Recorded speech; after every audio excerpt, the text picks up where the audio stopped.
Keberanian Kiai As'ad mengusir penjajah Jepang. Kisah tentang perjuangan Kiai As'ad melawan dan mengusir para penjajah sudah banyak ditulis di berbagai media dan buku-buku yang diterbitkan. Pahlawan nasional dengan keberaniannya ini memimpin umat muslim untuk berjihad demi tanah air. Salah satu bukti keberaniannya dikisahkan dalam buku KHR Asyad Syamsul Arifin, Riwayat Hidup dan Perjuangannya. Suatu ketika di masa penjajahan, Kiai As'ad beserta para pejuang yang lain hendak mengusir tentara Jepang. Di daerah Garahan, Kiai As'ad bersama ribuan anggota pelopor dengan pedang terhunus. Mereka tampak siap mematahkan tentara Jepang jika tidak mau hengkang dari Garahan. Dengan pekik merdeka dan kumandang takbir Allahu Akbar, seperti sudah diduga bahwa Surjadi mesti meminta agar tentara Jepang segera meninggalkan Garahan. Tapi Jepang tetap bersikukuh mempertahankan posnya. Lalu Kiai Munir angkat bicara. Hasilnya sama. Tentara Jepang tetap tak mau mengubah pendiriannya. Sebagai wakil rakyat, keempat tokoh itu merasa mulai dilecehkan. Segera Kiai Dovir tampil menggantikan Kiai Munir. Tapi apalah cur, tentara Jepang malah berkuar akan menembak jika masih dipaksa hengkang dari Garahan. Pagi dimulailah perundingan antara pihak Jepang dan masyarakat Besuki. Dari pihak masyarakat yang pertama angkat bicara adalah Surjadi, Residen Bondowoso. Khawatir misi pengusiran gagal, Kiai As'ad mencoba menyadarkannya. Disinilah terjadi perdebatan sengit antara Kiai As'ad dan pihak Jepang. Pihak Jepang ngotot bertahan karena mengaku panglimanya sudah mengadakan pembicaraan dengan Soekarno. Mendengar ucapan itu, Kiai As'ad langsung berteriak, "Saya tidak tahu panglima, tidak tahu Soekarno. Negeri ini milik bangsa Indonesia, bukan milik Jepang dan bukan milik Soekarno. Dan kamu semua harus segera meninggalkan negeri ini," sentak Kiai As'ad sambil menggebrak meja. Sungguh di luar dugaan, gertakan Kiai As'ad itu ternyata cukup ampuh. Beberapa wakil Jepang yang berunding kala itu langsung gemetar dan bersedia tanda tangan persetujuan pemulangan tentara Jepang dari hari itu. Setelah penandatanganan pemulangan barisan pelopor melucuti senjata tentara Jepang, sesudah itu mereka diangkut ke Tutul, sebuah tempat berhentinya kereta api di wilayah Jember. Dari Tutul mereka diangkut dengan kereta api menuju Surabaya. Semua persenjataan dan gudang amunisi dikuasai barisan pelopor, termasuk juga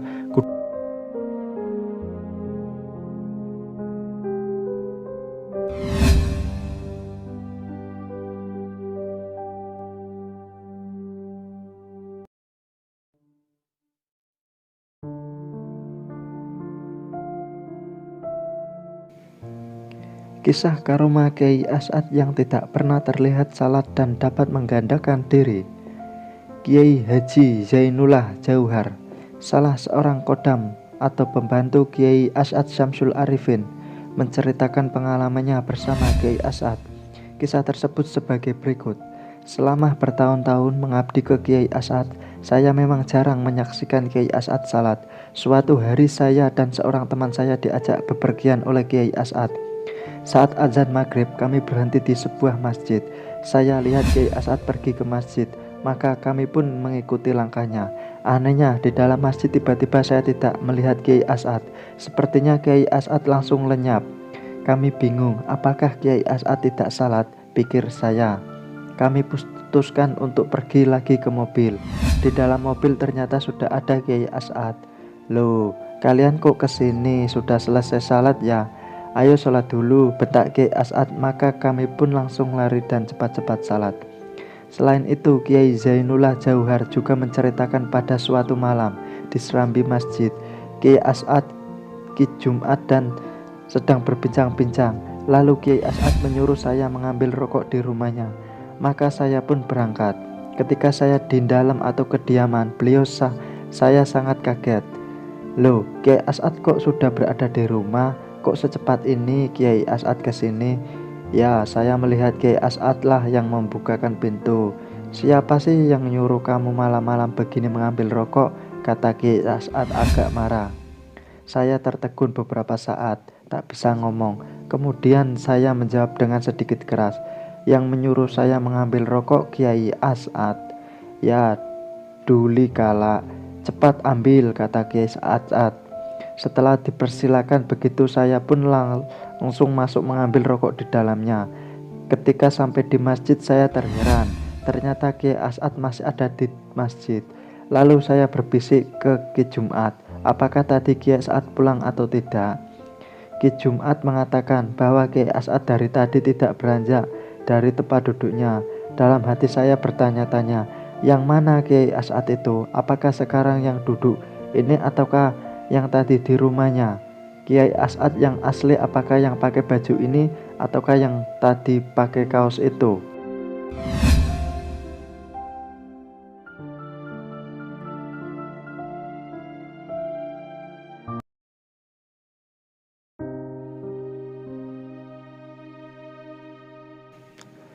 Kisah karomah Kiai As'ad Syamsul Arifin yang dapat hadir di banyak tempat dalam satu waktu.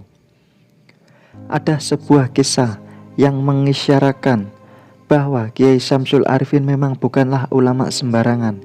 Kisah itu terjadi pada saat Kiai Mujib atau teman Kiai As'ad diajak Kiai As'ad menghadiri 8 acara walimah haji yang berada di luar kota. Keduanya pun berangkat dari rumah sekitar pukul 8.30 waktu Indonesia Barat.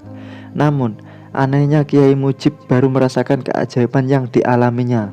Setelah kembali di Sukorejo, dia kaget lantaran 8 lokasi acara walimah haji yang didatangi oleh Kiai As'ad ternyata hanya ditempuh dalam waktu 2 jam. Kiai Mujib pun mengemukakan kebingungannya itu kepada sopir Kiai As'ad atau Abdul Aziz. Iya ya, kenapa bisa begitu? Katanya sambil berulang kali melihat jam tangannya untuk meyakinkan diri bahwa saat itu memang baru pukul 10.30 waktu Indonesia Barat. Usut punya usut, seminggu kemudian di Sukorejo, Haji Aziz akhirnya memperoleh info mengenai keributan yang hampir saja terjadi di antar pemilik 8 acara walimah tersebut.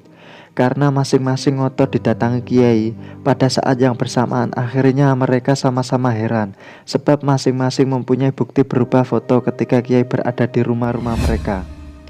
Peristiwa itu tampaknya juga pernah dialami sendiri oleh Kiai As'ad. Ketika muda, dia heran ada Kiai yang menjadi imam salat Jumat di 3 masjid dalam waktu yang bersamaan.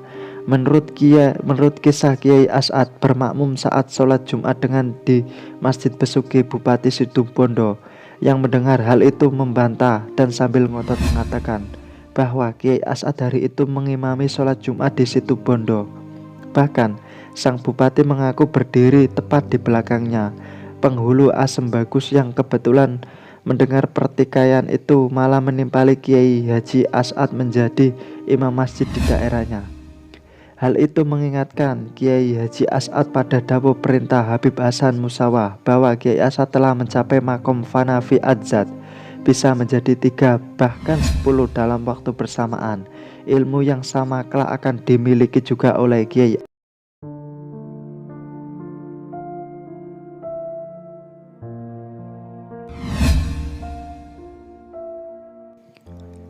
Dawuh Kiai As'ad Syamsul Arifin dan santri alim. Konon ada santri yang ingin mondok ke Sukorejo karena tertarik pada dawuh As'ad Syamsul Arifin.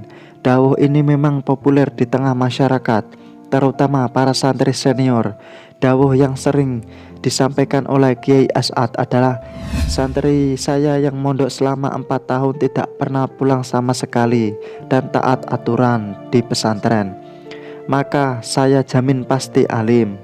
Namun dalam pikirannya, mana mungkin dia bisa alim hanya ditempuh 4 tahun karena dia merangkap sekolah umum atau SMA di sore hari. Akhirnya dia ingin berhenti sekolah umum, ingin fokus madrasah diniyah dan kitab kuning. Karena kemungkinan yang dimaksud Kiai As'ad itu seperti santri dulu yang hanya fokus pada kitab saja. Namun sayang orang tuanya tidak mengizinkan untuk berhenti sekolah. Tentunya hal ini membuat tambah bingung walaupun tetap rajin mengaji kitab kuning. Akibatnya pikirannya bertambah ragu, tak mungkin bisa alim, apalagi di SMA banyak pelajaran yang harus dikuasainya. Pada suatu ketika ada pengurus pesantren memberi pengarahan kepada semua santri yang isinya diantaranya, kalau ingin santri sukses, di samping rajin dan mengikuti peraturan pesantren juga harus menyambung rohani ke asta, walaupun hanya bicara Al-Fatihah saja, dengan syarat harus istiqomah. Pengarahan itu menyambung ke asta dengan istiqomah walaupun sebentar. Singkat cerita, setelah mondok hampir genap 4 tahun tidak pulang ke rumahnya, dia bertanya dalam hatinya, saya sudah hampir genap 4 tahun kok tidak ada tanda-tanda alim. Akhirnya genap 4 tahun persis hari Jumat jam 9 pagi, tidur kaula di kamarnya, bermimpi bertemu Nabi Khidir alaihissalam bergamis hijau di pintu gerbang timur pesantren dan mencium tangannya. Dalam mimpinya tangan Nabi Khidir alaihissalam sangat halus sekali dan sulit dilupakan. Lalu terbangun sudah jam 11 mau ke Jumatan. Setelah dia merasa sejuk, pikirannya seakan ada hijab yang terbuka dalam keilmuan setelah bermimpi tersebut. Kemudian pada waktu Isya dia ikut pengajian kitab Iqna di Musala Putra. Dia merasakan sekali bahwa kitab yang dibaca oleh Kiai Fulan sangat mudah sekali, tidak seperti sebelumnya. Bahkan kitabnya tidak diberi makna. Ternyata betul genap 4 tahun dia merasa muda dan ingat apa yang pernah dibacanya selama mondok di Sukorejo. Hal ini jelas merupakan kebenaran yang real, yang mungkin sulit dinalar akal. Karena itu jelas bahwa dawuh Kiai As'ad Syamsul Arifin bukanlah tahayul dan kurafat, tetapi sebuah fakta real yang disebut dengan kebenaran mistik atau epistemologi, irfani atau ilhami, yang tidak dimiliki oleh peradaban barat. Kemapanan pesantren dan NU di Indonesia sebenarnya tidak lepas dari pengaruh epistemologi irfani yang dibangun oleh Kiai NU. Karena itu ulama sufi mengatakan